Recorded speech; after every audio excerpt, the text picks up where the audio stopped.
All day at New York's iconic Grand Central Station. But police say this man, seen meandering around the famed terminal, is about to unleash a brutal attack on, of all people, a 9-year-old girl. The usual victims of sucker punch attacks have been young women who say they were assaulted as they minded their own business. But the latest victim in the sucker punch epidemic sweeping New York is hard to believe. Imagine targeting a little girl. She was in the food hall with her mother when out of nowhere, the assailant sucker punched her in the face. Cameras captured the It's so violent they won't even show it to you. Suspect fleeing the station after the attack, which took place around noon. He's fleeing, meaning he knows he did something wrong. But these people in New York, they just keep letting him out so they can do it again. Saturday. But later that day, police found him near a homeless shelter. And get this, just 9 days earlier, 30-year-old Giancarlo Zarzuela was charged with breaking the nose of a 54-year-old woman near the same location and was promptly released on no bail. Why? Is he an illegal alien? Sounds like it. I would love to see this guy get fried. Fry him up and chuck him. Either that or life in prison. This guy cannot be in a civilized society ever.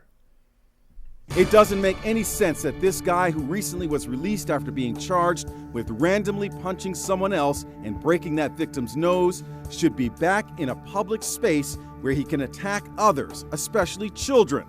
Imagine what he'd do if he could get a hold of a gun, right? He's mentally ill and he's violent. Get rid of him. Says the spokesman for the Metropolitan Transportation Authority. This is New York City, guys. New York, the whole state. California, Washington, places like that. All lefty states do this. They all have the same policy.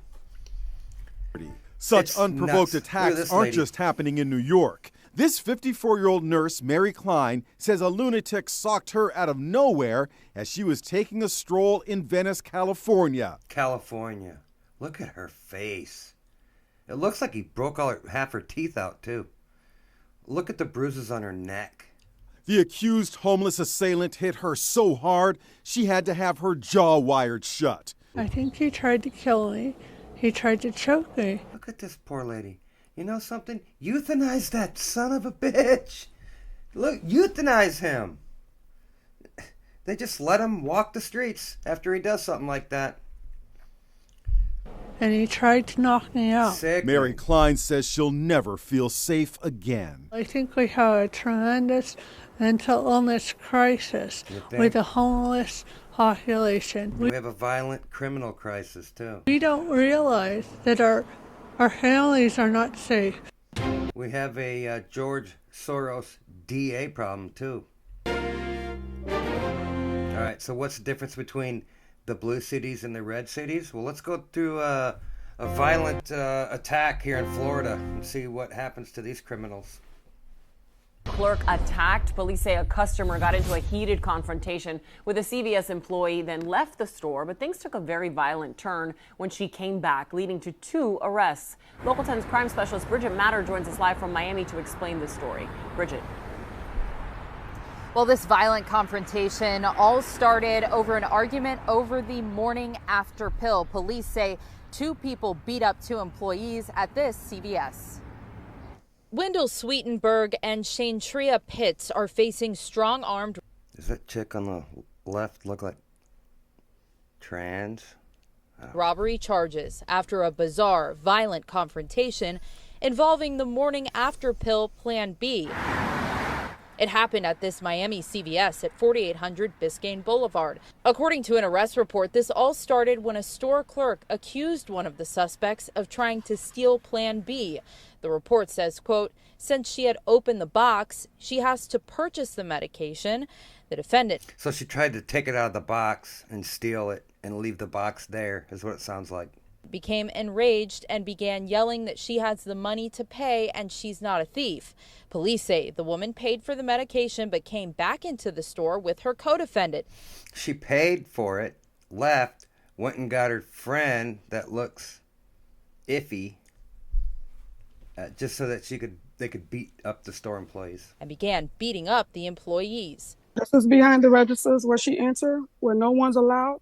The store manager talked about what happened in bond court. You decided to come back to the CVS and put your hands on me and another employee. Both employees were hospitalized with injuries. Now the suspects could spend up to life in prison if... You want to go in and beat up the Walgreens employees or CVS or whatever it is? You might go to prison for the rest of your life. And that sounds good to me, man. Because you are a violent criminal, okay? You didn't have to go back to the store. You paid for it, but you were mad for some reason and went and got your goofy friend and thought, you can't just go around beating up people. Sorry. Convicted. Life in prison might be a little harsh, maybe, but compared to New York and California and shit like that, where they just let these violent criminals go, I'll take this any day. It took a real toll on us, not just mentally, but physically as well. Both suspects remain in jail, and the judge had some strong words for Pitts. She made a conscious decision to go into the CVS store, and the lady offered to let her pay. They even stole the keys for the store. Didn't even return them. Animals! They stole her phone. Savages! Didn't return it. I'm sick of this shit. I'm sick of hearing about this shit every day, and we don't put up with it in Florida. You big dummies, stupid, violent criminals. That manager also told a judge that she's worked for CVS for 15 years, and this was the first time she's been attacked. We're live in Miami. Bridget Matter, Local 10 News. All right, so if you live in one of these blue states, get your ass out of there. You're not safe. Come to a red state where we have laws and we enforce them.